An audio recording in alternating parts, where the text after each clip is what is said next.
ரெண்டு விஷயத்தில் இருக்குது. ரெண்டுனா ஒரு ஸ்பீக்கர் சபாநாயகர் கொடுக்குற அந்த கஸ்டமரி டீங்கிறது என்னென்னு அப்படின்னா, எல்லா ஆளுங்கட்சியும் சரி எதிர்கட்சிகளும் சேர்ந்து போய் கடைசியாக அவருக்கு நன்றி சொல்வதற்காக உள்ள ஒரு டீ. அது வந்து ஒரு மரியாதை நிமித்தமான டீ. எங்களை பொறுத்த மட்டும், இந்தியா கூட்டணியை பொறுத்த மட்டும் இந்த டீயை நாங்கள் புறக்கணிச்சதுக்கு காரணம், உள்துறை அமைச்சர் திரு அமித்ஷா அவர்கள் 17 நாளாக அவைக்கு வராமல் நேற்று வந்து கரெக்டாக வந்தே மாதரம் பாடுறதுக்கு மட்டும் வந்து உட்காந்துருந்தார். இது வந்து ஒரு தவறான ஒரு முன்னுதாரணம். அமைச்சர்கள் எந்த அமைச்சர் வந்து பதில் சொல்லணும் அப்படின்னு சொல்லி எதிர்கட்சிகள் கேட்குதோ அந்த அமைச்சர் முழுசாக 17 நாள் வராமல் இருக்குது. கடைசியாக கஸ்டமரி டீக்கு மட்டும் வந்து உட்கார்ந்துருக்கிறதுங்கிறது எந்த விதத்தில் நியாயம் இல்லைன்னு சொல்லி நாங்கள் parliamentary affairs minister Kiren Rijiju அவர்களுக்கு சொன்னோம். எங்களை பொறுத்த மட்டும் அனைத்து இந்தியா கூட்டணி நண்பர்களுமே முடிவு செஞ்சது என்னன்னா, அமித்ஷா இருக்கிறதுனால நம்ம அது போகிறதில்லை. நம்ம எல்லாருக்கும் தெரியும், திமுக வந்து இந்தியா கூட்டணியில் இல்லைன்னு அறிவிச்சிருக்காங்க. அவர்களை பொறுத்த மட்டும் இந்தியா கூட்டணியில் இல்லை நாங்கள் அப்படின்னு சொல்லியிருக்காங்க. தனியாக இடம் கேட்டிருக்காங்க. அதனால் அவர்களுடைய முடிவுகளை பற்றி நான் எதுவும் சொல்ல முடியாது. கவர்னருடைய இங்கே உள்ள டீங்கிறது எனக்கு தெரிஞ்ச தடவை டீ இருக்கான்னு தெரியலை. இன்விடேஷன் இது வரைக்கும் யாருக்கு அனுப்பி வைக்கல, எம்பிஸ்க்கெல்லாம் யாருக்கு அனுப்பி வைக்கல. அதனால் இந்த தடவை கவர்னர் டீ தேநீர் விருந்து மரியாதை சுதந்திர தினக்கான டீ வைக்கிறாரானே தெரியலை. அதனால் வைக்காத விஷயத்தை பற்றி நம்ம பேசிக்கிட்டு இருக்க நியாயம் இருக்காது சார். அதே போல் பார்த்தீங்கன்னா தற்போது இந்தியா கூட்டணியில் காங்கிரஸ் மட்டும்தான் இருக்குது, மற்ற எந்த கட்சிகளும் இல்லைன்னு சொல்லிட்டு கனிமொழி விமர்சனம் இருக்குது. 23 கட்சிகள் இருக்குது. 23 கட்சிகள் இருக்குது என்றதுனால எண்ணி காட்டிடுவேனா. காங்கிரஸ் கட்சி இருக்குது, விடுதலை சிறுத்தைகள் இருக்குது, இந்திய கம்யூனிஸ்ட் கட்சி இருக்குது, மார்க்சிஸ்ட் கம்யூனிஸ்ட் கட்சி இருக்குது, இந்திய யூனியன் முஸ்லீம் லீக் இருக்குது, ஆர்எஸ்பி இருக்குது, சமாஜ்வாதி கட்சி இருக்குது, இந்த நம்ம என்சிபி இருக்குது, சிவசேனா இருக்குது. இப்படி நான் சொல்லிக்கிட்டே போகலாம். 23 கட்சிகள், ஆர்ஜேடி இருக்குது, டிஎம்சி இருக்குது. எல்லா கட்சிகளும் சேர்ந்தால் இந்தியா கூட்டணி. அதனால் இந்தியா கூட்டணி பலமாக இருக்கிறது. இந்தியா கூட்டணி இந்த அவை முழுவதும் இந்த 17 நாள் நாங்கள் கேட்ட டிமாண்டுங்கிறது என்ன, அமித்ஷா அவைக்கு வரணுங்கிறது.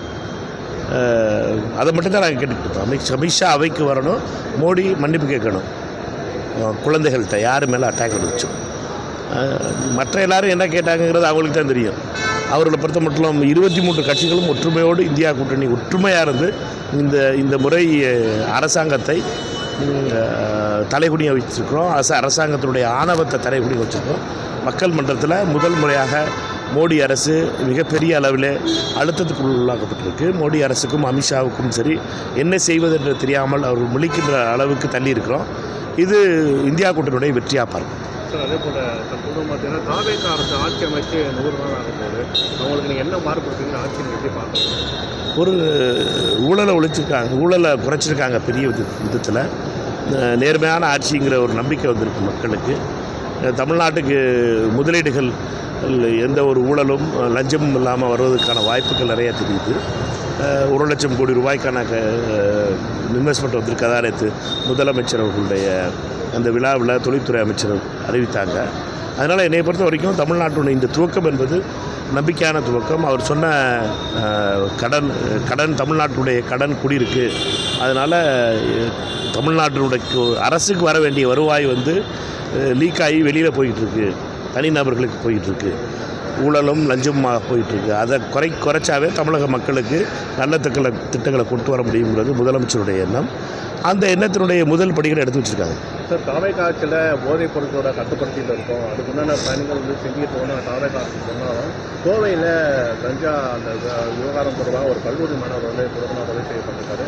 இது குறித்து காவல் ஸ்கூலில் வந்து ஸ்கூல் பொண்ணுங்க மது குடிக்கிற மாதிரி வீடியோ கன்னியாகுமரியிலேருந்து வெளியாகிருக்கு.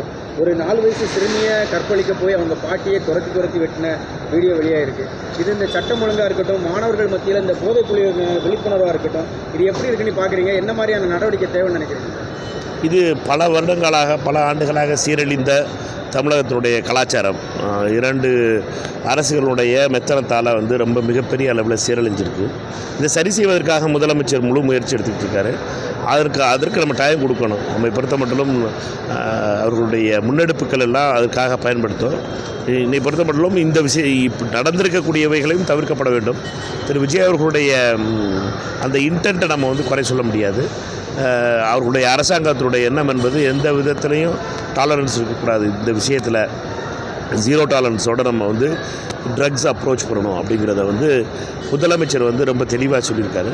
முதலமைச்சருடைய அந்த பார்வையை தமிழ்நாடு வந்து புறையோடி போயிருக்கின்ற இந்த பிரச்சனையை நம்ம சரி செய்யணும்னா கொஞ்சம் டைம் எடுக்கும். டைம் எடுக்கிறதுக்கு நமக்கு டைம் கொடுக்கணும்னு நினைக்கிறேன். கடைசி கேள்வி சார், இப்போது தொடர்ச்சியாக மின்சாரத்தை தொடர்ந்து சொத்து வரியும் மாநகராட்சி வந்து ஏற்றிருக்கு. கடும் எதிர்ப்பிற்கு பிறகு அதை வந்து தற்போது நிப்பாட்டி வச்சுருக்காங்க. இது குறித்து அதிகாரிகளுக்கோ பொதுமக்களுக்கோ எந்த ஒரு முன்னறிப்பும் நம்ம சொத்து வரி உயர்த்துறது, இந்த மாதிரி மின்சார கட்டணம் உயர்வது பொதுமக்களை சாமானிய மக்களை பெரிதளவு பாதிக்கப்படுறது சொல்லிட்டு பொதுமக்கள் வந்து குற்றச்சாட்டு வைக்கிறாங்க. இதுக்கு ஒரு நிரந்தர தீர்வான என்ன பண்ணணும்? சட்டசபை நடந்துக்கிட்டு இருக்கு. எதிர்க்கட்சிகளுடைய கேள்விகளும் இதை பற்றிய விவாதங்களும் மானியத்துறை விமானங்களும் வரும்னு நினைக்கிறேன். எங்களை பொறுத்த மட்டும் பாராளுமன்றத்தில் எப்படி நாங்கள் கேள்வி கேட்க முடியுமோ அது மாதிரி எதிர்க்கட்சிகளும் சரி மற்ற கட்சிகள் உறுப்பினர்களும் சரி இதை பற்றி துறை அமைச்சரிடம் கேள்வி கேட்கணும். துறை அமைச்சர்கள் அதுக்கான சரியான பதில் சொல்லுவாங்கன்னு நினைக்கிறேன். ஓகே.